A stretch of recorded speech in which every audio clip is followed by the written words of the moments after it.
Hi hello friends, welcome back to our channel. இன்னைக்கு நாம பார்க்க போகிறது டிராகன் பால் ஜீல episode 133 nightmare comes true. So starting சீன்லேயே போன தடவையே நம்ம வெஜிட்டா வேகமாக நம்ம ஆண்ட்ராய்ட்ஸ் இருக்கிற அந்த லேவை கண்டுபிடிக்கணும்னு வந்தான் பார்த்தீங்களா. அப்படி வந்துகிட்டு இருக்க அவனை ஃபாலோ பண்ணி நம்ம ட்ரங்க்ஸ் இருக்கான் பார்த்தீங்களா, அவனுமே வந்துகிட்டு இருக்காங்க. இப்படியே வந்துகிட்டு இருக்க நம்ம வெஜிட்டா ரொம்பவே வேகமாக வந்துகிட்டு இருக்க. இப்போதான் நம்ம ட்ரங்க்ஸ் யோசிக்கிறான். அதாவது போன தடவையே நம்ம ட்ரங்க்ஸ் சொல்லியிருப்பான், வேணாம் வெஜிட்டா, நீ இப்போ ஆண்ட்ராய்டு அழிக்க போனீங்கன்னா நீ நினைக்கிற மாதிரி அவங்க சாதாரண ஆள் இல்லை, அவங்களோட பவரை நீ ரொம்பவே அண்டர் எஸ்டிமேட் பண்ணாத அப்படின்னு சொல்லியிருப்பான். ஆனால் அதை பற்றி எதுவுமே கேட்காம நம்ம வெஜிட்டா வந்து நீ இன்னும் என்னோட பவர் லெவல் அண்டர் எஸ்டிமேட் பண்ணிட்டு இருக்க, நான் இப்போ ஒரு மிகப்பெரிய சூப்பர் சாயன் ஆயிட்டேன்டா, சின்ன பையனே என் வழியில இருந்து விலகு, நான் இப்பயே போய் அவனை கொல்ல போறேன்னு சொல்லி நம்ம வெஜிட்டா கிளம்பி வந்திருப்பான் பார்த்தீங்களா. இது எல்லாத்தையுமே யோசிச்சு பார்த்துக்கிட்டு தான் அப்பாவோட அவசர புத்தியை நினைச்சு நம்ம ட்ரங்க்ஸ் கவலைப்பட்டுக்கிட்டு வந்துகிட்டு இருக்காங்க. இப்படியே வந்துகிட்டு இருக்க இப்ப இந்த பக்கம் நம்ம கோகு ஆண்ட்ராய்டு 19ஓட தலையை புடுங்கி வெடிக்க வைக்கிறான் அப்படிங்கிற மாதிரி ஒரு சீனை காட்டுறாங்க. அது போக ஆண்ட்ராய்டு 20 இருக்கான் பார்த்தீங்களா, அவனுக்கும் நம்ம கோகுக்கும் பயங்கரமா சண்டை நடந்துகிட்டு இருக்கு. நம்ம ஆண்ட்ராய்டு 20 போட்டு காட்டடி அடிக்கிறாங்க, நம்ம கோகு போட்டு மாட்டடி அடிக்கிறான். ஆனா இவ்வளவு அடி அடிச்சதுக்கு அப்புறமும் நம்ம ஆண்ட்ராய்டு 20, அதாவது நம்ம டாக்டர் ஜெரோ இருக்காரு பார்த்தீங்களா, அவர் இன்னுமே சாகலங்க. இப்படியே சாகாம என்ன பண்றாரு, மறுபடியும் அடிபட்டவர் எழுந்திருச்சு வந்து ஒரு பேய் உருவமா மாறி நம்ம கோகுவோட கழுத்தை பிடிக்கிறாருங்க. நம்ம கோகு ரொம்பவே கஷ்டப்பட்டு என் கழுத்தை விடு விடுன்னு சொல்லி கத்துறான் அப்படிங்கிற மாதிரி ஒரு இதை காட்டுறாங்க.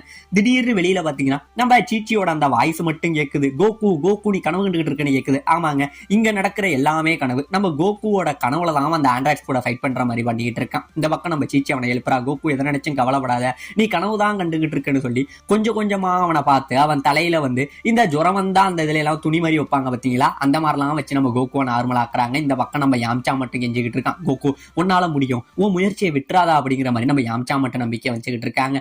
இப்ப இந்த பக்கம் நம்ம டியானு, கிர்லின்னு, அப்புறம் நம்ம பிக்கோலோ 3 பேரும் இங்கே இருந்து வேகமா ஜெரோவோட லேப கண்டுபிடிக்கிறதுக்காக வந்துகிட்டு இருக்கானுங்க. அவங்க வந்துகிட்டு இருக்க இன்னொரு பக்கம் நம்ம வெஜிட்டா வந்துகிட்டு இருந்தான் பாத்தீங்களா, அவனை காட்ட அவனுக்கு பின்னாடி நம்ம ட்ரங்க்ஸ் ஃபாலோ பண்ணி வரத பாத்துக்கிட்டு இருக்காங்க. இவனுக்கு ஒரே ஷாக்கு, சின்ன பையனே இன்னும் எவ்வளவு நேரம் தாண்டா நீ என்ன ஃபாலோ பண்ணி வருவ, சீக்கிரம் நீ என்ன விட்டு கிளம்பு, என் பின்னாடி வந்து நீ என்னதாண்டா பண்ண போறங்கிற மாதிரி சொல்ல நம்ம ட்ரங்க்ஸ் சொல்றாங்க, இல்ல உன்னை அவ்வளவு சீக்கிரம் நான் அதை செய்ய விட மாட்டேன், நீ நினைக்கிற மாதிரி ஆண்ட்ராய்ட்ஸ் ஒன்றும் சாதாரண ஆட்கள் இல்லைன்னு இன்னுமே நம்ம ட்ரங்க்ஸ் இவனை தடுக்கதாங்க செய்யறான். ஆனா இவன் அதை கேட்காம வந்துகிட்டே தாங்க இருக்கான். இப்ப இந்த பக்கம் நம்ம யாஜிரோபி, கோஹானு, புல்மா 3 பேரும் பறந்து வந்துகிட்டு இருந்தாங்க பாத்தீங்களா.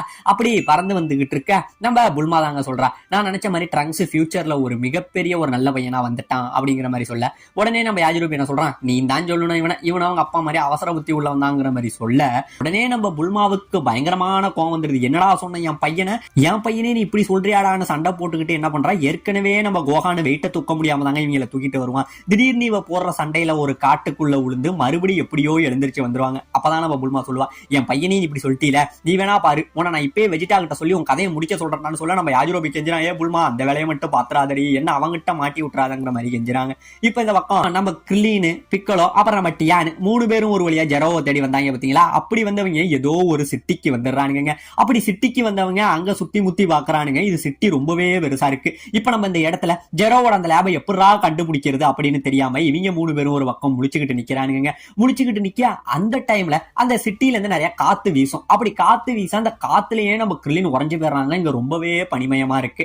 இப்பதான் நம்ம கிர்லின் சொல்றான், ஏப்பா இவ்வளவு பெரிய இடத்துல நம்ம அவரை எப்படிடா கண்டுபிடிக்க போறோம் அப்படிங்கிற மாதிரி சொல்ல, இப்பதாங்க நம்ம பிக்கல ஒரு ஐடியா கொடுக்குறோம். இந்த இடத்துல நம்ம எல்லாம் ஒன்னா தேடினோம்னா நம்மளால கண்டுபிடிக்க முடியாது. அதனால 3 பேரும் இங்க இருந்து நம்ம பிரிஞ்சு போய் தேடுவோம். அப்படி நம்ம பிரிஞ்சு போய் தேடினோம்னா நம்ம எப்பெல்லாம் ஜெரோவை பாக்குறோமோ அப்ப நம்மளோட பவர் லெவலை மட்டும் இன்க்ரீஸ் பண்ணுங்க, அதுவே போதும் நமக்கு சைகை, நம்ம இருக்கிற இடத்த கண்டுபிடிச்சுக்கலாம் அப்படிங்கிற மாதிரி சொல்லி இவனுங்க 3 பேரும் அவனை தேட பிரிய போக, உடனே நம்ம கிர்லின் பாடுறாங்க, ஃப்ரெண்ட்ஸ் ஒரு நிமிஷம் அவசரப்படாதீங்க, ஒரு நிமிஷம் இங்கே நில்லுங்கடா அப்படிங்கிற மாதிரி சொல்ல, என்னடா கிர்லின் உனக்கு இப்ப பிரச்சனை கேட்க, நம்ம கிர்லின் சென்சு பீன் வச்சிருப்பான். அதாவது ஏற்கனவே வந்து எல்லா பீனும் திந்திருச்சு, ஒரு 6 பீனு தான் இருக்கும். உடனே இவங்க எல்லாருக்கும் ஆளுக்கு 2 பீனுங்கிற மாதிரி கொடுத்து விட்டு எல்லாரையும் அனுப்புறாங்க. நம்ம பிக்கலவுமே சரி முடிஞ்ச வரைக்கும் இதை யூஸ் பண்ணாம நான் பாத்துக்கிறேன்னு சொல்லி இப்ப எல்லாருமே இங்க இருந்து பறந்து போறானுங்க. இப்படி பறந்து போக இது எல்லாத்தையும் கரெக்டா கீழே நம்ம ஜெரோ இருக்கா பாத்தீங்களா, அவன் பாத்துக்கிட்டு இருக்கான். அப்படியே பாத்துக்கிட்டு உங்களால அவ்வளவு சீக்கிரம் லேப கண்டுபிடிக்க முடியாது, நான் இப்பயே போறேன்டான்னு சொல்லி நம்ம டாக்டர் ஜெரோ இங்க இருந்து லேப பார்க்க ஓடிட்டு இருக்க. அந்த டைம்ல யாரோ ஒருத்தவன் ஒரு புல்லட்டை வச்சு இவனை சுட்டுறாங்க. அந்த புல்லட்டை இவன் கையாலேயே பிடிச்சிடறான். யாரா அப்படின்னு பாத்தீங்கன்னா அங்க ஒரு மனுஷன் வேட்டையாடிட்டு இருப்பான். அவன் தான் இவனை தெரியாம சுட, உடனே இவன் கடுப்புல காண்டாயி இங்க இருந்து ஒரு லேசர் பவர்னால அவனை அடிச்சிடுறாங்க. இப்படி பிரிஞ்சு போக இந்த லேசர் பவர் அடிச்ச அந்த வெளிச்சம் இருக்கு பாத்தீங்களா, அதை எப்படியோ நம்ம கிர்லின் பாத்துறாங்க. கிர்லின் பார்க்க கிர்லின் உடனே இந்த இடத்துலதான் ஜெரோ இருக்கான்னு திரும்பி வந்துகிட்டு இருக்க. நம்ம டாக்டர் ஜெரோ இங்க இருந்து ஓடிக்கிட்டு இருக்க வழியில நிறைய மிருகங்கள்லாம் தான் இருந்துகிட்டு இருக்கும். இதெல்லாம் தொல்லை பண்ணுதுன்னு சொல்லி இங்கே இருந்து அந்த மிருகங்களையுமே அடிச்சு காலி பண்ணி விடுறான். இப்ப இவ்வளவு நேரம் சந்தேகத்துல இருந்த நம்ம கிர்லினுக்கு இப்ப மறுபடி பவர் லெவல் வந்தோடனே கன்ஃபார்மே பண்ணிடுறாங்க நம்ம கிர்லின். இந்த இடத்துலதான் ஜெரோ இருக்கான் அப்படின்னு சொல்லி இங்கே இருந்து நம்ம கிர்லின் வேகமா அந்த இடத்த நோக்கி வந்துகிட்டு இருக்க நம்ம கிர்லின் ஒரு வழியா ஃபாலோ பண்ணி வர வழியில பல மிருகங்கள்லாம் செத்து கிடக்கும். எல்லாத்தையும் பார்த்துட்டு இது எல்லாமே டாக்டர் ஜெரோ தான் பண்ணியிருப்பான் அப்படின்னு சொல்லி வந்துகிட்டு இருக்க அந்த டைம்ல அந்த மனுஷன் ஒருத்தன் மறந்தான் பாத்தீங்களா, நம்ம ஜெரோவை சுட்டவன். அவன் அங்க ஒரு இடத்துல தொங்கிக்கிட்டு இருப்பாங்க. தொங்கிக்கிட்டு இருந்தவன்ட்ட இங்க யாராச்சும் ஒரு வயசானவன் போனதை பாத்தியான்னு கேட்க, ஆமா அவன் கரெக்டா இந்த வழியில தான் போனா, என்னை இறக்கி விட்டுட்டு போயான்னு சொல்லி அவனை இறக்கி விட்டுட்டு நம்ம கிர்லின் வந்துகிட்டு இருக்கான். இவன் போற ஒரு வழியும் ஃபாலோ பண்ணியே வந்துகிட்டு இருக்கா. அந்த டைம்ல நம்ம ஜெரோ என்ன பண்றான், அங்க ஒரு இடத்துல ஒளிஞ்சிருப்பாங்க. ஒளிஞ்சிருந்தவன் திடீர்னு நம்ம கிர்லினோட காலை பிடிச்சி இங்கே இருந்து தூக்கி அடிச்சு பறக்க விடுறாங்க. அப்படியே அடிச்சு பறக்க விட்டு காட்டடி அடிச்சு அவனோட நெஞ்சில இவன் முட்டிய வச்சு ஒரு குத்த இந்த இடத்துல நம்ம கிர்லின் வாய் முழுக்க ரத்தத்தை கக்குறாங்க. என்ன நடக்குதுன்னு யோசிக்கிறதுக்கு முன்னாடி நம்ம கிர்லினுக்கு பயங்கரமா அடிபட்டுருது. இருந்தாலும் முயற்சியை விடாம நம்ம கிர்லின் மறுபடியும் எழதான் செய்யறான். இப்படி எழுந்திருக்க இந்த பக்கம் நம்ம ஜெரோ என்ன பண்றான், இங்கே இருந்து நம்ம கிர்லினை அடிக்க வர உடனே இவனுக்கு மேல நம்ம பிக்கோலோ இருக்கான் பாத்தீங்களா, அவன் இந்த பக்கம் பறந்து போயிட்டு இருப்பாங்க. பார்த்துட்டு பிக்கோலோ வேற இந்த இடத்துல வரான். இந்த டைம்ல நான் சண்டை போடக்கூடாது, நான் சீக்கிரம் ஆண்ட்ராய்ட்ஸை தான் வெளியில எழுப்பணும்னு சொல்லி, உனக்கு ஏதோ இன்னைக்கு நல்ல நேரம் இருந்திருக்கு, நீ பொழைச்சிட்டடா மொட்டை பையனேன்னு சொல்லி ஜெரோ இங்கே இருந்து கிளம்பி போறாங்க. இவன் போக உடனே நம்ம கிர்லின் என்ன பண்றான், இப்பயே என் பவர் லெவலை நான் ஹை பண்ணி நான் பசங்களுக்கு இருக்கிற நியூஸை சொல்ல போறேன்னு இவன் ட்ரை பண்ண போக வேணாம், இப்போ ஒருவேளை நான் இதை பண்ணிட்டேன் அப்படின்னா அவன் சீக்கிரமே லேபுக்கு போயிடுவான், நான் சீக்கிரம் அந்த லேபை கண்டுபிடிக்கணும்னு சொல்லி நம்ம கிர்லின் என்ன பண்றான், இங்கே இருந்து லேபை கண்டுபிடிக்கிறதுக்காக இவன் பின்னாடியே போறாங்க. இப்ப இந்த பக்கம் நம்ம ஜெரோ வேகமா ஓடி போக எப்படியோ ஒரு வழியா நம்ம ஜெரோ அந்த லேபுக்கு வந்துடுறாங்க. லேபுக்கு வந்து அந்த பாஸ்வேர்ட் எல்லாம் போட்டுக்கிட்டு நிக்க திடீர்னு பாத்தீங்க அப்படின்னா இவனுக்கு பின்னாடி நம்ம கிர்லின் இருக்கான் பாத்தீங்களா, அவனுமே இந்த லேபை கண்டுபிடிச்சிடறாங்க. ஆமாங்க, நம்ம டாக்டர் ஜெரோ வந்து இந்த லேபுக்கு வந்தப்ப நம்ம கிர்லினும் பின்னாடியே வந்து லேபை அவனுமே பாத்துறான். இப்பதான் நம்ம ஜெரோ சொல்றான், ஏன் மனுஷ பையல, இப்ப நான் லேபுக்கு வந்துட்டேன், இதுக்கப்புறம் நீ எத்தனை கூட்டாளிகளை கூட்டிட்டு வந்தாலும் எந்த பிரயோஜனமும் கிடையாது, அழிய போறது நீங்க தான்டான்னு சொல்லிட்டு திடீர்னு லேபுக்குள்ள போயிடுறாங்க. உள்ள போக இந்த பக்கம் நம்ம கிர்லின் என்ன பண்றான், உடனே என் ஃப்ரெண்ட்ஸ் கிட்ட இதை சொல்றேன்டா அப்படின்னு சொல்லி அவனோட பவர் லெவலை ரொம்பவே அதிகப்படுத்துறாங்க. இப்படியே பயங்கரமா அதிகப்படுத்த இவனோட ஃப்ரெண்ட்ஸ் எல்லாருக்குமே நம்ம கிர்லின் இங்கதான் இருக்காங்கிற அந்த நியூஸ் தெரிஞ்சிடுதுங்க.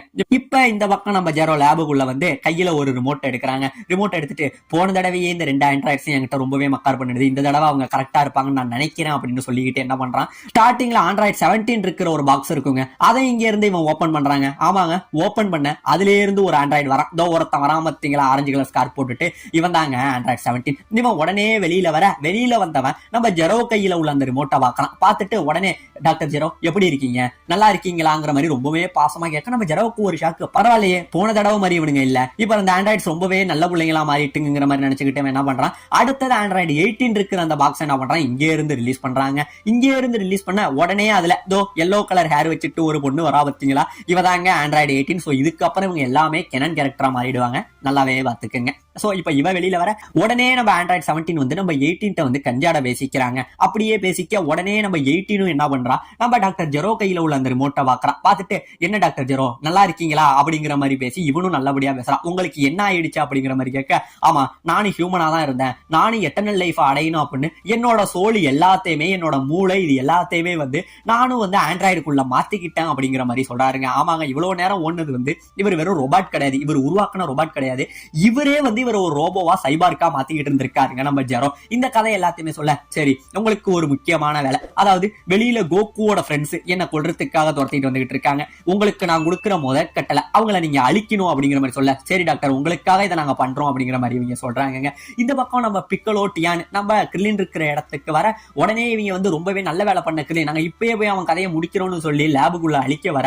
உடனே நம்ம கிர்லின் சொல்றான், ஏ ஃப்ரெண்ட்ஸ் அவசரப்படாதீங்க, ஏன்னா எனக்கு முன்னாடி டாக்டர் ஜெரோ இந்த இடத்துக்கு வந்துட்டாருங்கிறத சொல்ல, என்னடா கிர்லின் சொல்றான், அவன் முன்னாடியே வந்துட்டானா, அப்ப ஏன்டா இங்க நின்னுகிட்டு இருக்கா அப்படின்னு சொல்லிக்கிட்டு என்ன பண்றாங்க, இவங்க 2 பேரும் இங்கே இருந்து வேகமா வந்து அந்த டோரை உடைக்க ஆரம்பிக்கிறாங்க. இங்கே இருந்து டோரை உடைக்க உள்ள நம்ம ஜெரோ என்ன சொல்றாரு, ஆண்ட்ராய்ட்ஸ் உங்களுக்கான வேலை வந்துருச்சு, சீக்கிரம் போய் அவனுங்களை கொல்லுங்கடா அப்படிங்கிற மாதிரி சொல்ல, என்ன நினைச்சானோ தெரியலங்க நம்ம ஆண்ட்ராய்ட் 17 உடனே நம்ம டாக்டர் ஜெரோவுக்கு பின்னாடி வந்து அவர் கையில இருந்த ரிமோட்டை புடிங்கிடுறாங்க. ரிமோட்டை புடுங்க, ஏ ஆண்ட்ராய்ட் 17 உனக்கு என்ன ஆயிடுச்சு, இவ்வளவு நேரம் நீ நல்லா இருந்த அப்படிங்கிற மாதிரி இவர் சொல்ல, இப்ப இந்த பக்கம் வெளியில நம்ம பிக்கலோ என்ன பண்றான், இதுக்கப்புறம் கதாபாத்திரம் அந்த டோரையே உடைக்கணும்னு சொல்லி உடைக்க போக அந்த டைம்ல நம்ம வெஜிடா அப்புறம் ட்ரங்க்ஸ் அவனுங்களுமே நேரம் அந்த இடத்துக்கு வந்துடுறானுங்க. வர நம்ம ட்ரங்க்ஸ் சொல்றான், வேணா பிக்கலோ அவசரப்படாத, நீ நினைக்கிற மாதிரி ஆண்ட்ராய்டு சாதாரண ஆட்கள் இல்லைன்னு எவ்வளவோ சொல்லி பாக்குறான். ஆனா நம்ம பிக்கலோ கேட்காம இங்கே இருந்து உடைக்க போக அதே டைம்ல உள்ள ஆண்ட்ராய்ட்ஸ் அப்ப நம்ம டாக்டர் ஜெரோ இவங்க 2 பேருக்குள்ள சண்டை நடந்துகிட்டு இருந்தது பாத்தீங்களா, இந்த சத்தம் நம்ம பிக்கலோக்கு கேட்டு அப்படியே நின்னுறாங்க. நம்ம பசங்களுக்கும் ஆச்சரியம், ஆல்ரெடி அந்த ஆண்ட்ராய்ட்ஸ் எல்லாருமே வெளியில வந்துட்டாங்க, அவனுங்க உள்ளதான் இருக்கானுங்கிற மாதிரி நம்ம கிர்லின் பயத்துல இருந்துகிட்டு இருக்க உடனே நம்ம வெஜிடா என்ன பண்றான், இத இதெல்லாம் ஆவாதுப்பா, இப்ப நான் யாருங்கிறத உங்களுக்கு காட்டுறேன்னு சொல்லி இங்கே இருந்து பவரால அடிக்க வர உடனே நம்ம ட்ரங்க் சொல்றான், வேணாப்பா நீங்க தப்பு பண்றீங்கப்பா, மிகப்பெரிய தப்பு பண்றீங்க, ஆண்ட்ராய்ட்ஸ் ரொம்பவே ஆபத்தானவங்கன்னு சொல்ல, நீ நவுறா சின்ன பையனே அப்படின்னு சொல்லிட்டு ஒரு மிகப்பெரிய லேசர் பீம்ல இந்த இடத்துல அந்த டோர்ல அடிக்க அந்த மொத்த இரும்பு டோரும் இந்த இடத்துல சுக்கா சல்லி சல்லியா உடையுதுங்க. இப்படியே உடைய இந்த பக்கம் இவனுங்கெல்லாம் ஒரு பக்கம் ஆச்சரியத்துல நின்றுகிட்டு இருக்க, உள்ள இவங்களுக்குள்ள சண்டை போட்டுக்கிட்டு இருந்தவங்க என்ன நினைச்சாங்களோ தெரியலங்க, யாரா இவனுங்க புதுசா இருக்கானுங்க மாதிரி அந்த ஆண்ட்ராய்ட்ஸ் அப்படியே நம்ம கோகுவோட ஃப்ரெண்ட்ஸ் நம்ம பசங்களை அப்படியே முறைச்ச மாதிரி பார்க்க இவனுங்க எல்லாம் பயத்துல உறைஞ்சு போய் நிக்க, ஒரு பக்கம் ஆண்ட்ராய்ட்ஸ் வெளியில வந்துட்டாங்க, இன்னொரு பக்கம் அதை எதிர்த்து சண்டை போறதுக்கு நம்ம பசங்களும் நிக்க, இதோட இந்த இடத்துல இந்த எபிசோட முடிக்கவும் செய்யறாங்க.